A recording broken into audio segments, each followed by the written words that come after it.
In the name of the Father, and of the Son, and of the Holy Ghost.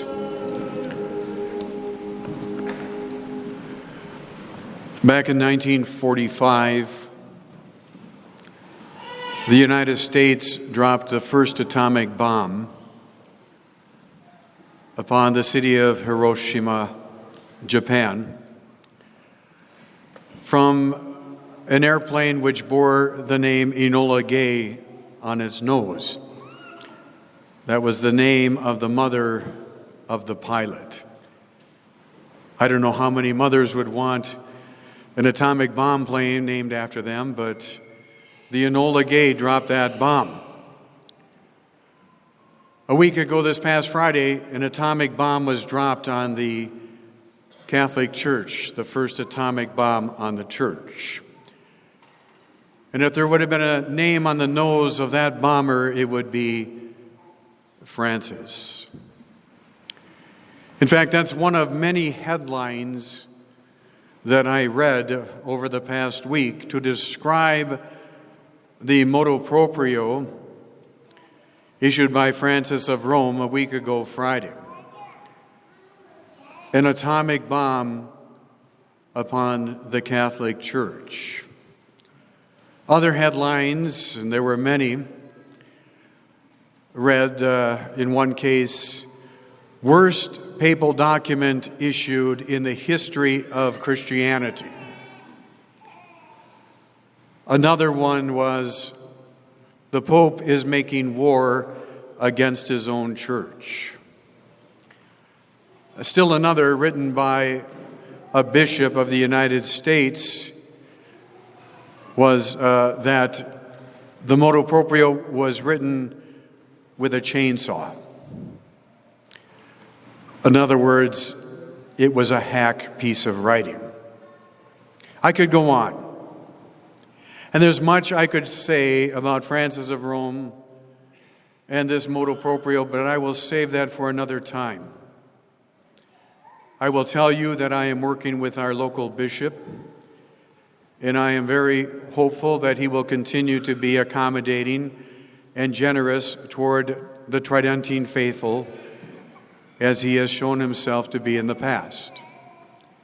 But even apart from that, I have great hope and confidence for the present and the future, because somehow this is fitting into divine providence.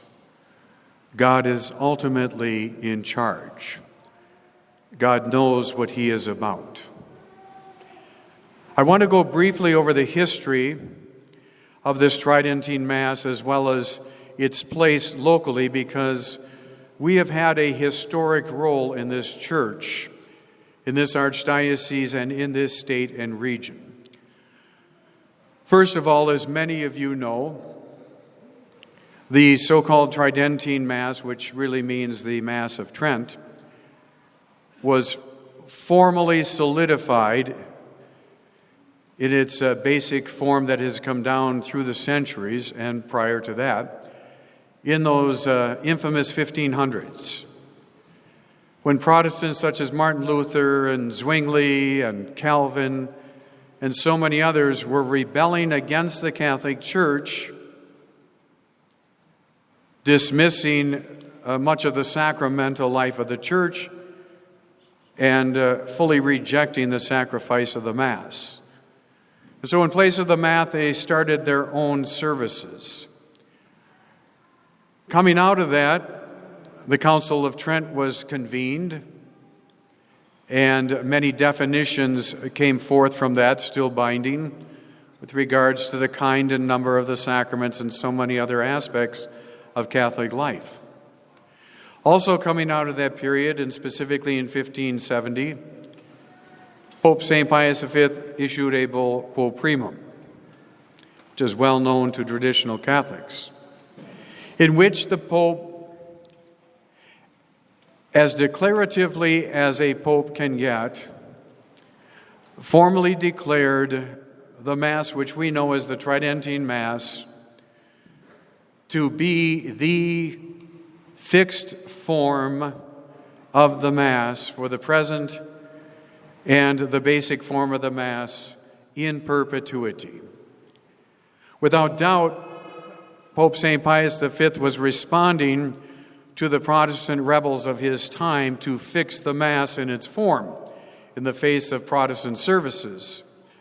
But divine providence was already then ensuring for the future, in that the Pope's declaration included not just the present or not just until another Pope, but in perpetuity, until the end of time. And he specifically, explicitly stated in that bull that every priest has a right to offer that Mass, and the faithful have the right to hear that Mass in perpetuity. That fact, that reality was affirmed by Pope Benedict XVI in his 2007 motu proprio regarding the traditional form of the Mass, in which he stated that, in fact, that Tridentine Mass had never been abrogated, and that all priests and the faithful had a right to that Mass. And he also wrote that the bishops were to assist in making that Mass available for those who desired it. That's a brief history of the Tridentine Mass, which goes back much farther in its basic form than the 1500s, but was in a particular way confirmed in perpetuity in 1570. With regards to our own local history, we are blessed to have been offering that Mass, the traditional Tridentine Mass, in this church for 40 years. An earlier pastor approached the Archbishop of the time and asked that he be allowed to offer this Mass at a time when no other diocesan churches were offering that Mass in this state or in this region, diocesan parishes. There were some SSPX churches, but no diocesan churches. The Archbishop agreed to allow it once a month on First Fridays in the evening, and so it began. And then eventually the Archbishop granted that it could be done on Sundays and holy days as well. So for many, many years, for some decades, St. Augustine Church was the only diocesan church, in fact, publicly offering that Mass. And it served a very wide community. To this day, we still have people that drive 100 miles round trip. I remember from when I began more than 20 years ago, a man who drove 500 miles. He came from the North Dakota border to attend this Mass, the only one in the state or his region, 500 miles to attend this form of the Mass. More than 20 years ago, the pastor of the time asked if I would take over responsibility for offering this Mass on Sundays, First Fridays, and holy days. And I did. I learned that Mass, which had been the Mass that inspired me as a boy to become a priest, and I loved it and have loved it ever since. And then in 2007, the motu proprio came from Pope Benedict, acknowledging the Mass had never been abrogated and that it could be offered at any time. And at that time, as pastor of this church and Holy Trinity, I immediately instituted the practice of daily Mass and multiple Tridentine Masses on Sundays and holidays. And we have continued that practice ever since. It makes us unique in this diocese. But the good news is that now there are half a dozen other churches as well that are offering the Tridentine Mass.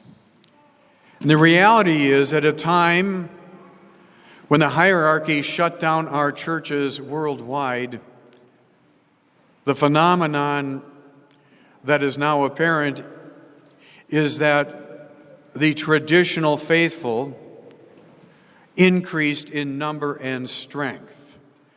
At a time when the church was literally shut down and many of the faithful had no access to Mass and the sacraments, the traditional movement substantially grew in strength and in number, such that we are now offering 3 Sunday Masses, and at this Mass have an overflow downstairs into the church hall. You now comprise almost half of my entire parish. No doubt this is why Francis has chosen now to try and destroy this Mass, because this is a phenomenon that has been going on worldwide. Coming out of a time when many expected the church to die, tradition has had a resurrection. And my hope comes not from a human hope or in any particular individual, but from God. And I want to cite briefly 2 great bishops who are dear friends of tradition.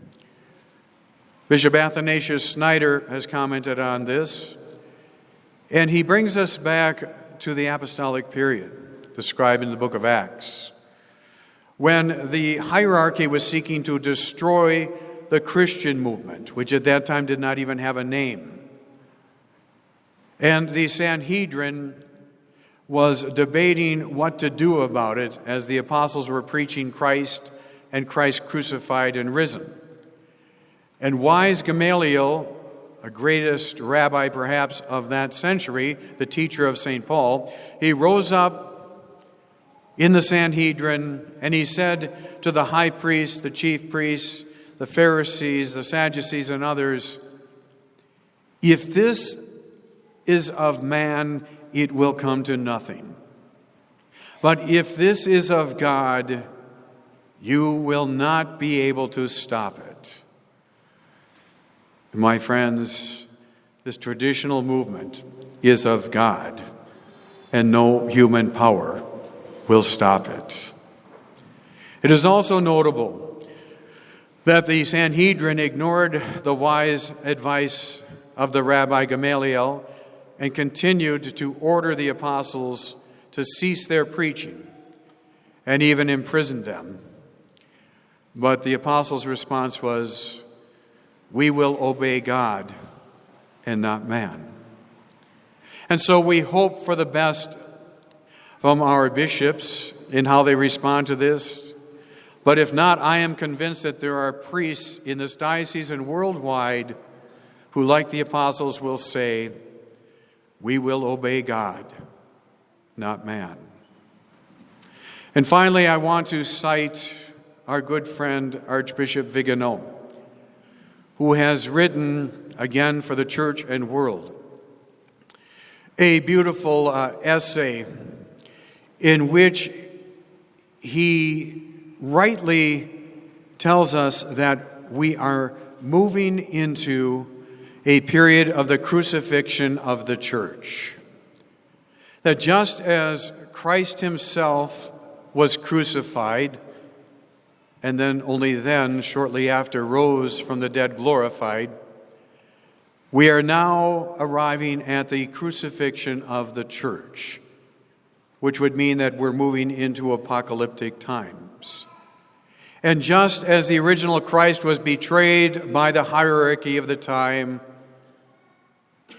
the mystical Christ, the church, is being betrayed as well. And so it falls to each of us, in the face of this passion leading into the crucifixion, what are we going to do? Are we going to flee from Golgotha like so many did, including most of the apostles? Or are we going to stand fast underneath the cross, faithful and suffering whatever consequences we might until the end? The Blessed Mother, the Blessed Apostle St. John. We know the answer to it. We don't know what lies ahead. We don't know what the consequences are for such faithfulness to the crucified Christ and now his crucified church, but we will stand fast. And we know that the traditional Mass and tradition itself can never, ever be stopped because it is of God and not of man. In the name of the Father, and of the Son, and of the Holy Ghost.